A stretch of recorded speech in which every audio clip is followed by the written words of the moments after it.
We you love want to get to hip-hop. some of this mail, some of these questions from the Yeah, comment let's gang? do it, man. I'm gonna get a little sound effect or whatever, like you got mail, but I can't use the same one as Rory and Maul, but something different. You know what I'm saying? Mm-hmm. For our mail segment here. Let me go into my Instagram page here. Quick, fast, and in a hurry. Let's see. So ask us anything, advice or questions. Hit us up. Right now, you can find it on the Friday Ricky Dread Instagram page, but I'm going to set up the one for the We Love Hip Hop page just now. Dusty will have one set up on his page just now, too. You know what I'm saying? Yes, I will. So, okay, let's see. Let's go through here. Let's see. Is choreography necessary as much as elemental form of script? That's a kind of deep question there. What? What the okay, here's this one. What does it mean, elemental form? I don't know. That's choreography. I'm thinking dancing, right? Man. Okay. Skip. Yeah, let's skip that one. Sorry, whoever Biggest that is. waste man in the six. No. What? Like that's what the person said. Yo, what about? So they want to know who is the biggest waste man in the six? Oh, okay. Man. Okay, how about this? How You about let this us know who the biggest waste man. So this is by Easy Factor. Salute to Easy Factor. Does having a team help a brand / label or artist more or the work ethic? Well, if you have a good work ethic, you'll automatically attract a team. Let's just be real. Nobody's just gonna come around you and you ain't got no work ethic. Yeah. What the hell they got? Then they won't have nothing to work with. You know what I'm saying? True. Yeah, you need. But I do think surrounding yourself with people who with that work ethic can benefit a team. Then that means that's not your energy. No. They gotta. If you're the artist, they gotta ride off of your energy. That's most successful artists. People around them have to ride off of that artist's energy. You might right? Yeah, the artist can be suggested stuff and okay, you know what I mean? You got to dress like this right now, and you know what I mean? But then there's still that part of the artist where they're gonna say, okay, yeah, I'll do that, but I still want to look like this. I still gotta feel like this. And you guys gotta make that happen. You know what I'm saying? And without even saying that, because they already know to make it happen.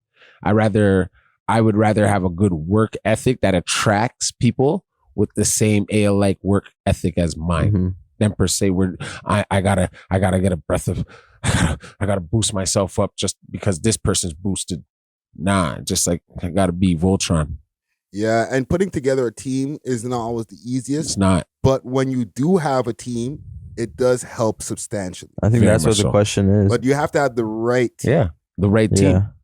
Yeah. Right? He also said a work ethic. The person that he asked is or the work ethic. Yeah. I think if you have because he has brand label as well. Yeah. Right?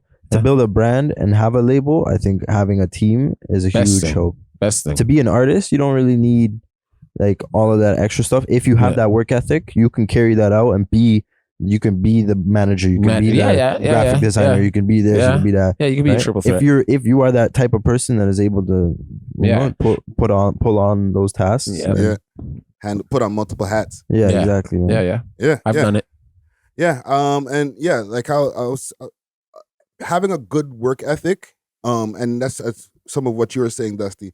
Having a good work ethic helps to create having a good team. Yeah. Because people are looking at you as the example. Yeah. Like, wow, this guy goes hard. So if I'm not going as hard as like he is, and he's the guy in charge, fuck am I doing out here? Yeah, you know what I'm saying? have a job. Yeah. So if you're out there with a super work ethic, you're not just lazy and you just want a bunch of people out around you to do your work for you.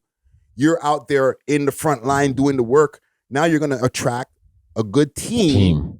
People that want to also work on those cylinders with you. You know what I'm saying? Yeah. And you'll be able to pick out the lazy people and be like, genuine. Nah, you're out of here. You know what Smart, I'm saying? Genuine.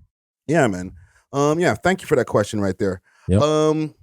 I got another one here from Payback Music Pro. He says, how does one protect their investments when it comes to these artists?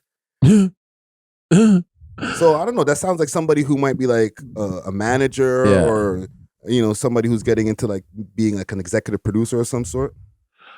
I wouldn't see when you have artists nowadays, you're kind of like a pimp and that's your hoe. They always have a problem. So you're gonna have to be doing it. It doesn't matter even if it's a guy artist or a girl artist. You're still gonna have to always be petting and powdering them, bro. So what I would do is instead of signing these artists, you sign their records. That's it. That's all I'm gonna give him. He could do the rest from there.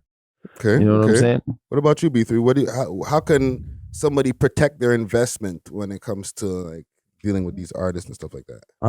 Honestly, I think there's two ways to go about this. The way I view it, like when you're working with people, you want to be creating relationships and connections, right? Chemistry and all that stuff. You don't levels of trust between people and all that, right? You got to pick your battles on who you're working with. But when you have your artist, and if this is like your artist, you're locked in with him. 9 times out of 10, you guys are like your boys, your friends. You know, you're in each other's lives. So like, there's a level of trust and chemistry there. But if this is more like a manager or so, like at the end of the day, business has to be separate from friendship, and it needs to be like on the table. Like, yo, we're boys, and like, I'm investing in you, whatever. This is like I see potential in your career or whatever. I'm investing in you, but like, like then I wouldn't invest in my boy wanting a return, knowing that this isn't a fast return. That means I'm not his boy. That's where I'm getting at with like a relationship and having like a level of trust. Like if you really have an artist like that, or you see potential in somebody like that, it's more so, and you're willing to invest like that, it's more so like, yo, this is somebody I believe in. This is a friend, and you're willing to lose. Go for the long run. I think make sure that you have some kind of paperwork in play. Know what everybody's understand role the business is, right? When it comes to something like, a lot of people will not differentiate what an executive producer is to what a manager is. Right? And if you're both, because you can also be both. Yeah, manager gets you paid. Exactly. And an executive producer is paying for it. Right? So now, if you're the executive producer, you're making an investment. You're making an investment in your connections and time and stuff like that when you're a manager. But you ain't putting up your own money. So as far as investing, right, you're not doing that from a monetary standpoint. But if you are now putting up money for this person, and I'm speaking from experience as well, have some kind of paperwork in play so everybody knows what's coming in, what's going out, what you're going to be going to you later on, when and if we make some money. You know what I'm saying? And like, if this person goes on to blow up, they ain't going to leave you in the dust. Right? Because then you got a lot of situations where Future and Rocco from back in the days, right? Where Future blew up and Rocco had to be like, had to catch up. Had to catch up to him. I need some of that. Remember, we still got this signed because Rocco protected himself. He protected his investment. He done spent probably how much money in putting studio time so that Future can get these early bangers off so that somebody can hear him. They signed him to a big label. He runs around the world, but he forgot about the guy who's still under contract. You can't forget because the contract's still there. Can't forget the guy. Right? Carl Crawford, Meg Thee Stallion, they just went through that same thing. Right? Carl Crawford is like, where's my half? Hot Girl Summer is not over yet. I'm going to need a little something off of that. You know what I'm saying? Niggas counting your spins. Exactly. So, and some people might get mad at them. They look at them as the bad guys, but I look at them as somebody who's protecting their investment. You know what I'm saying? They're protecting their own backs too when it comes to investing money into an artist. So get your paperwork into it's a lot of overhead having an artist. That's the thing, being an artist is expensive, and if you want to invest in putting up all that bread, make sure that you have some kind of paperwork intact so that you don't get effed on the other side of it. You know what I'm saying? Right. You don't want no Kitty or Dwight Howard type things going on over here. So anybody else who has any questions, hit us up. You could even hit us up on the email address, welovehip-hop-toronto@gmail.com. Put in all bold podcast questions. And if you have any questions, do you want any advice or anything like that, we'll read it out loud on the podcast and give you a shout out and stuff. You know what I'm saying? Sure. Let's pack it up for the day, man. We love hip hop.